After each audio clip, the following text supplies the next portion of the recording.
Hello friends, welcome to my channel. तो देखते हैं यूपीएससी प्रीलिम्स 2024 की डेली क्यू चार्ट 12/2023 के लिए। तो जो हमारे चैनल पर नए हैं, चैनल को सब्सक्राइब जरूर कर ले ताकि आपको नोटिफिकेशन जो है मिलता रहे। तो ठीक है, चलिए शुरू करते हैं आज का पहला क्वेश्चन। तो पहला क्वेश्चन है, फाइव आइज अलायंस के संबंध में निम्नलिखित कथनों पर विचार कीजिए। कितने कथन सही नहीं है ये ढूंढना है। ठीक है, यहाँ देखना है, यहाँ देखना है। आइए ऑप्शन देखते हैं। Five eyes Australia, Canada, New Zealand, United kingdom और संयुक्त राज्य अमेरिका के बीच एक बहुपक्षीय खुफिया साझाकरण नेटवर्क है। ठीक है, तो देख सकते हैं आप, पाँच है: Australia, Canada, New Zealand, United kingdom और संयुक्त राज्य अमेरिका। इसको लगता है ये अल्फ़ाबेट पे सजाया गया है ना, ACNUU, है ना।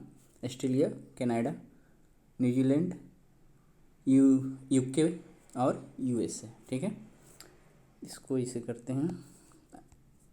अब है दूसरा, यह निगरानी और सिग्नल इंटेलिजेंस दोनों पर आधारित है। तो दूसरा भी सही है। सहयोग बढ़ाने और नज़दीकी बनाए रखने के लिए five eyes intelligence oversight and review council भी बनाई गई है। तीसरा भी सही है। तो अच्छा, कितने सही नहीं है उसके अनुसार ऑप्शन डी हो जाएगा, सी नहीं। ठीक है, ऑप्शन डी हो जाएगा। आइए देखते हैं इसका डिस्क्रिप्शन। तो five eyes alliance, five eyes एक बहुपक्षीय खुफिया साझाकरण नेटवर्क है जिसमें 5 देश Australia, Canada, New Zealand, United kingdom और संयुक्त अमेरिका की 20 से अधिक विभिन्न एजेंसियां शामिल है। कथन पहला सही है। ठीक है, फिर है कि यह निगरानी और सिग्नल इंटेलिजेंस दोनों पर आधारित है। इसके सदस्य देशों के बीच साझा किए गए खुफिया दस्तावेजों को गुप्त रखा जाता है, जिससे इस समूह को फाइव आइज कहा गया। तो कथन दूसरा भी सही है। ठीक है, आइए देखते हैं आगे। कह रहा है, सहयोग बढ़ाने और निकटता बनाए रखने हेतु आपसी हित के विषयों पर विचार का आदान प्रदान करने के लिए सदस्य देशों की गैर राजनीतिक खुफिया निगरानी और समीक्षा और सुरक्षा संस्थाओं के रूप में सितंबर 2016 में five eyes intelligence over site and review council बनाई गई थी। अतः कथन तीसरा सही है। ठीक है, आइए देखते हैं दूसरा क्वेश्चन। तो दूसरा क्वेश्चन है कि संयुक्त राष्ट्र चार्टर के संदर्भ में निम्नलिखित कथनों पर विचार कीजिए। संयुक्त राष्ट्र चार्टर संयुक्त राष्ट्र का संस्थापक दस्तावेज है। तो ये सही है। कह रहा है, संयुक्त राष्ट्र चार्टर अंतर्राष्ट्रीय विधिक उपकरण है, लेकिन संयुक्त राष्ट्र के सदस्य देश इससे बाध्य नहीं हैं। ठीक है, तो ये कथन भी सही है, ऑप्शन सी सही हो जाएगा। ठीक है, तो आइए देखते हैं इसका डिस्क्रिप्शन। तो डिस्क्रिप्शन है, संयुक्त राष्ट्र चार्टर संयुक्त राष्ट्र का संस्थापक दस्तावेज है। कथन एक सही है। इस पर 26 जून 1945 को सैन फ्रांसिस्को में संयुक्त राष्ट्र सम्मेलन के समापन पर हस्ताक्षर किया गया था और यह 24 अक्टूबर 1945 को लागू हुआ था। संयुक्त राष्ट्र अपनी अद्वितीय अंतर्राष्ट्रीय प्रकृति और अपने चार्टर में निहित शक्तियों के कारण विभिन्न प्रकार के मुद्दों पर कार्रवाई कर सकता है, जिससे एक अंतर्राष्ट्रीय संधि माना जाता है। आइए देखते हैं आगे। कर इस प्रकार संयुक्त राष्ट्र चार्टर अंतर्राष्ट्रीय विधि का एक उपकरण है और संयुक्त राष्ट्र के सदस्य देश इससे बाध्य नहीं है। तो कथन दूसरा भी सही है।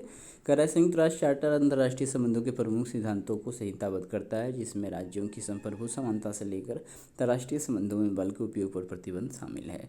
वर्ष 1945 में संयुक्त राष्ट्र की स्थापना के बाद इसे संगठन के मिशन और कार्य को इसके संस्थापक चार्टर में निहित उद्देश्यों और सिद्धांतों द्वारा निर्देशित किया गया है, जिसे वर्ष 1963, 1965 और 1973 में 3 बार संशोधित किया गया है। ठीक है, ओस्लो समझौते के संबंध में निम्नलिखित कथनों पर विचार कीजिए।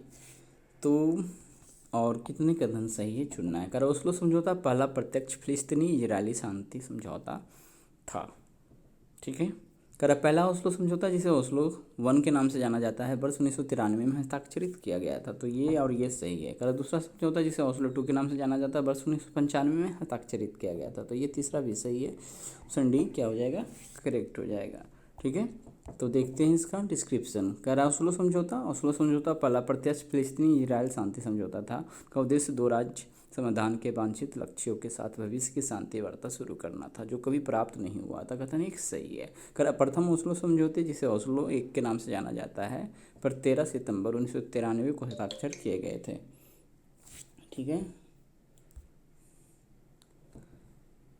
कराता कथन दो सही है। इजरायली और फिलिस्तीनी नेतृत्व के बीच समझौते में पहली बार प्रत्येक पक्ष ने एक दूसरे को मान्यता दी। दोनों पक्षों ने अपने दशकों पुराने संघर्ष को समाप्त करने का भी वादा किया। ठीक है, तो आइए देखते हैं अगला क्वेश्चन।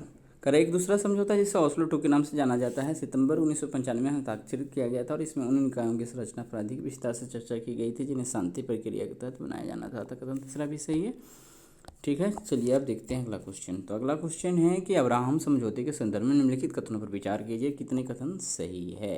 कर अब्राहम समझौता इजरायल और ईरान के बीच संबंधों को सामान्य बनाने के लिए समझौता की एक श्रृंखला थी। तो इसमें सिर्फ इजरायल और ईरान नहीं था, गलत है, इसको देखेंगे डिस्क्रिप्शन में। कर अब्राहम समझौते के बाद I2U2 समूह का गठन किया गया था, जिसमें इजराइल, भारत, ईरान की जगह पर संयुक्त अरब अमीरात है, ठीक है ना, अमेरिका शामिल थे। इनका बल, जल, ऊर्जा, परिवहन आदि जैसे महत्वपूर्ण क्षेत्रों पर ध्यान केंद्रित करना था।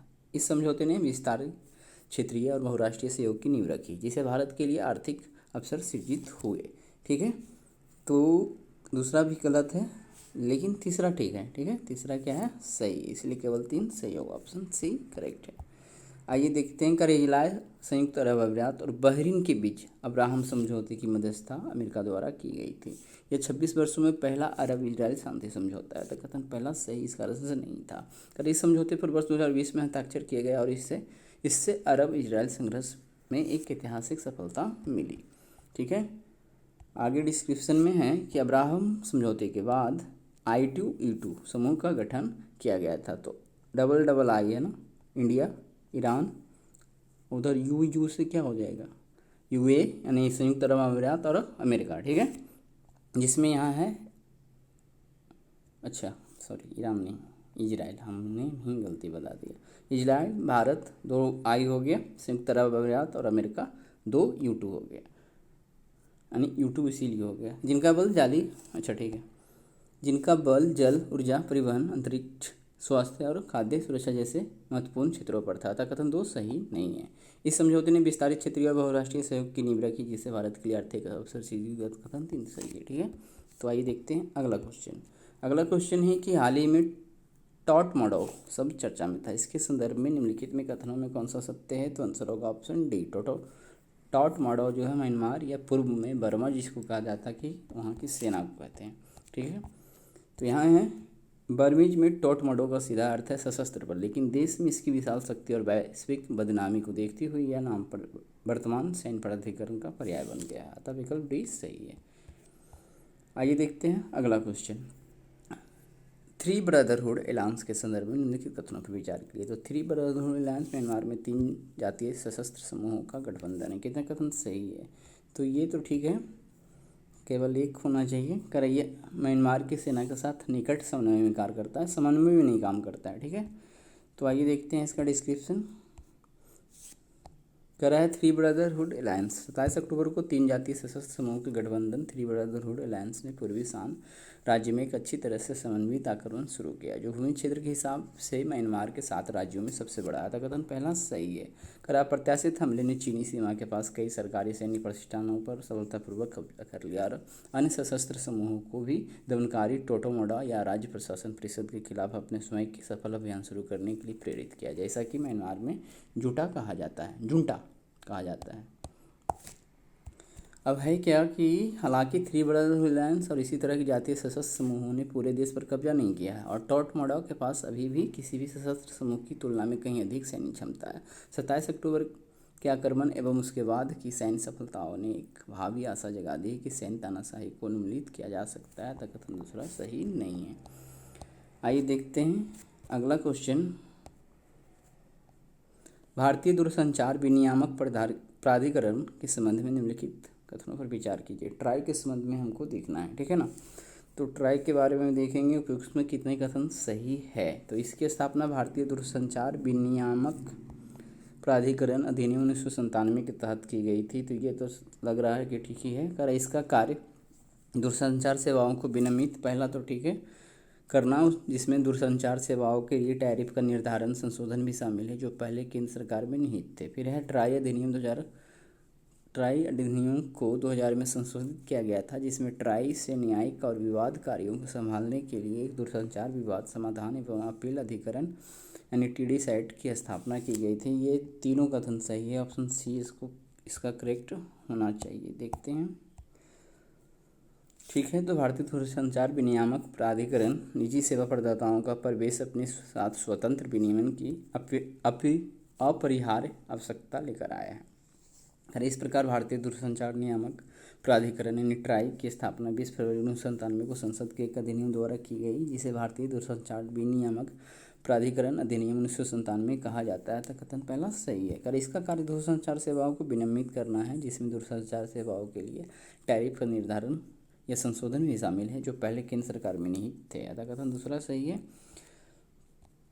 थोड़ा सा और है इसका। ट्राई का मिशन देश में दूरसंचार के विकास के लिए ऐसी परिस्थितियों का निर्माण और पोषण करना है जिससे भारत उभरते वैश्विक सूचना समाज में अग्रणी भूमिका निभा सके। ट्राई का एक मुख्य उद्देश्य नीति निर्माण हेतु निष्पक्ष एवं पारदर्शी वातावरण प्रदान करना है जो समान अवसर को बढ़ावा देता है और निष्पक्ष प्रतिस्पर्धा की सुविधा प्रदान करता है। उपयुक्त उद्देश्य के अनुसरण में ट्राई ने समय समय पर अपने सामने आने वाली चुनौतियों से निपटने के लिए बड़ी संख्या में नियम, आदेश और निर्देश जारी किए हैं। भारतीय दूरसंचार बाजार को सरकारी स्वामित्व वाले एकाधिकार से मल्टी ऑपरेटर, मल्टी सर्विस वाले खुले प्रतिस्पर्धी बाजार विकसित करने के लिए आवश्यक दिशा निर्देश प्रदान किए गए हैं। और है कि ट्राई अधिनियम को 24 जनवरी 2000 से प्रभावी एक अध्यादेश द्वारा संशोधित किया गया था जिसमें ट्राई से न्यायिक एवं विवाद कार्यों के प्रबंधन के एक दूरसंचार विवाद समाधान एवं अपील अधिकरण की स्थापना की गई थी। अतः कथन तीसरा भी सही है। ठीक है, तो आइए देखते हैं अगला क्वेश्चन क्या है। तो अगला क्वेश्चन अंतर्राष्ट्रीय उत्तर दक्षिण परिवहन गलियारे के संदर्भ में निम्नलिखित कथनों पर विचार कीजिए। एक मल्टी मॉडल ट्रांजिट सिस्टम है जो सार्क सदस्यों के बीच वस्तुओं को ले जाने के लिए जहाज, रेल और सड़क मार्गों को जोड़ता है। करके मुंबई जवाहरलाल नेहरू बंदरगाह से शुरू होता है और हॉर्मुज जल डमरू मध्य पर बंदरावास बंदरगाह तक जाता है। तो ध्यान देना है कितने कथन सही है। तो दूसरा सही है। पहला गलती, इसमें सिर्फ सार्क ही सदस्य नहीं है और बहुत सारे सदस्य भी हैं, तो यहाँ पे केवल 2 हो जाएगा। इसको डिस्क्रिप्शन देख लेते हैं। कह रहा है अंतर्राष्ट्रीय उत्तर दक्षिण परिवहन गलियारा यह 7200 किलोमीटर का एक मल्टी मोड ट्रांजिट सिस्टम है जो भारत, ईरान, अजरबैजान, रूस, मध्य एशिया और यूरोप के बीच वस्तुओं को ले जाने के लिए जहाज, रेल और सड़क मार्गों को जोड़ता है। कथन पहला सही नहीं है। ऐसे सदस्य देशों के बीच परिवहन सहयोग को बढ़ावा देने के उद्देश्य से ईरान, रूस और भारत द्वारा 12 सितंबर 2000 को सेंट पीटर्सबर्ग में शुरू किया गया था।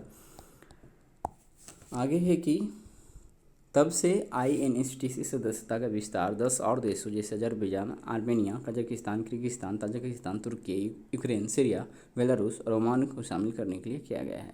यह मुंबई में जवाहरलाल नेहरू बंदरगाह से शुरू होता है और हॉर्मुज जल मध्य पर बंदरावास बंदरगाह, तो बंदरावास बंदरगाह ईरान में पड़ता है, याद रखना है। इसके बाद यह 9 शहर अमीराबाद और बंदर अंजली के माध्यम से ईरानी क्षेत्र से होकर गुजरता है। यह कैस्पियन सागर के साथ साथ रूस में ओला और अस्त्रखान बंदरगाहों तक जाता है। कथन दूसरा सही है। ठीक है, और इसमें बुल्गारिया को पर्यवेक्षक राज्य के रूप में शामिल किया गया है। लातविया और एस्टोनिया जैसे बाल्टिक देशों ने भी इसमें शामिल होने की इच्छा व्यक्त की है। आइए देखते हैं आज का अगला क्वेश्चन। आवधिक श्रम बल सर्वेक्षण के संबंध में निम्नलिखित कथनों पर विचार कीजिए। तो यह सांख्यिकी और कार्यक्रम कार्यान्वयन मंत्रालय के तहत राष्ट्रीय सांख्यिकी संगठन द्वारा किया गया एक सर्वेक्षण है। तो ये कथन सही है।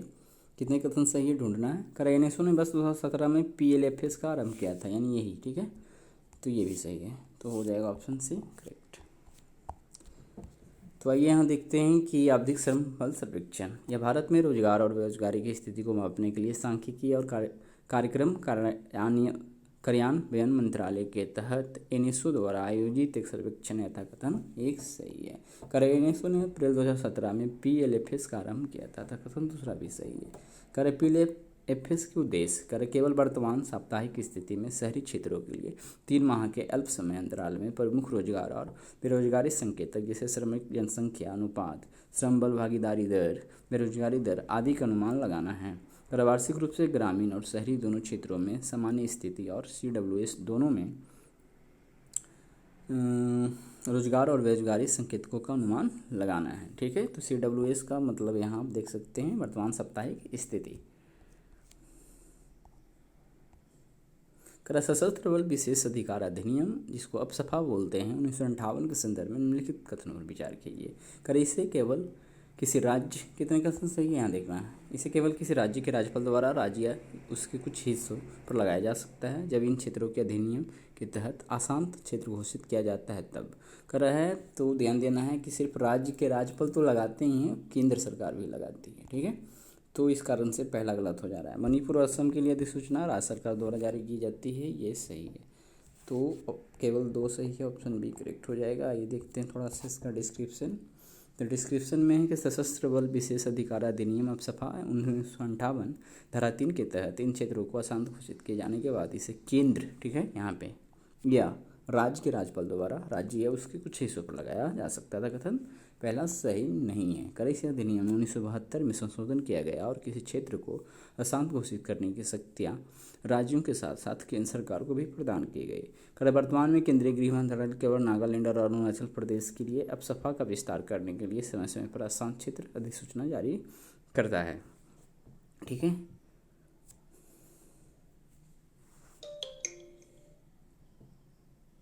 तो आइए आज का और आगे है थोड़ा सा। कर मणिपुर और असम के लिए अधिसूचना राज्य सरकार द्वारा जारी की जाती है।